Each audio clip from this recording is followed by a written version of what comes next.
après l'exécution. L'homme qui était chargé de ça, le Belge, m'a appelé dans son bureau et il a dit, voilà, vous allez vous occuper de ça. Et je dis, je veux bien, mais qu'est-ce qu'il faut faire? Cet homme-là qui m'expliquait ça, était lui-même, avait participé à tout ça pendant la nuit, avait proposé à Lumumba de faire ses prières avant de mourir, et Lumumba avait refusé. Donc cet homme était complètement...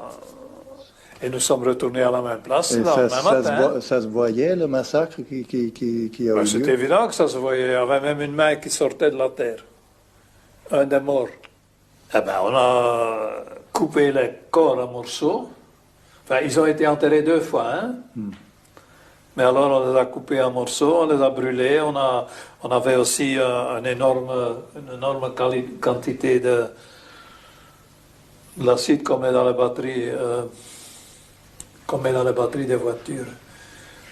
Et dans ça, on a donc la plus grande partie des corps a été dissous.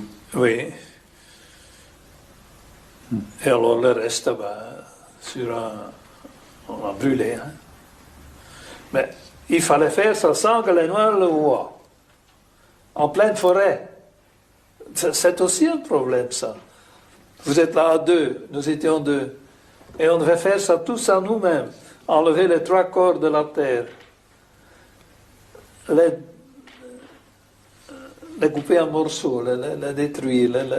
Et tout ça ne pouvait être su de personne. Et c'était su de personne. Personne n'a su ça.